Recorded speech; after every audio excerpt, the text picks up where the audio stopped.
আসসালামু আলাইকুম সবাইকে। রমজানের শুভেচ্ছা। সবাই কেমন আছো? আশা করি সবাই ভালো আছো। আলহামদুলিল্লাহ আমিও ভালো আছি। তো এই তো আজকে ইফতারিতে এরকম একটা গ্রিন চাটনি বানাবো আর সেটাই তোমাদের সাথে শেয়ার করছি। যেহেতু রমজান চলে এসেছে সেহেতু ভাজা পোড়া আমাদের কিন্তু মোটামুটি খাওয়া পড়েই যায়। তো এরকম একটা গ্রিন চাটনি যদি থাকে তাহলে কিন্তু ভাজা পোড়া খেলেও সমস্যাটা কম হয়। যেমন অনেকের গ্যাসের সমস্যা হয়, তো এই সমস্যাটা কিন্তু খুব কম হয়। তো বাসায় তৈরি জিনিস সবসময় একটু স্বাস্থ্যের জন্য ভালো।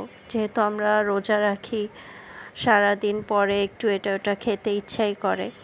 তো সেই জন্য আজকে ভাবলাম এই চাটনিটা তোমাদের সাথে শেয়ার করি।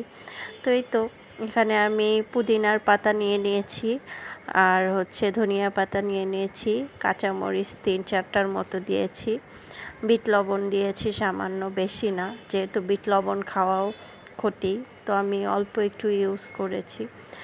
আর এখানে সামান্য পরিমাণের আমি আদা কুচি দিয়ে নিয়েছি, আর সামান্য চিনি দিয়েছি, পরিমাণ মতো তোমরা যেমন মিষ্টি খাও ওরকম হালকা দেওয়াই ভালো। তো আমি সামান্য চিনিও দিয়ে নিয়েছি। এগুলো সব দিয়ে আমি এখন ব্লেন্ডার করে নিব।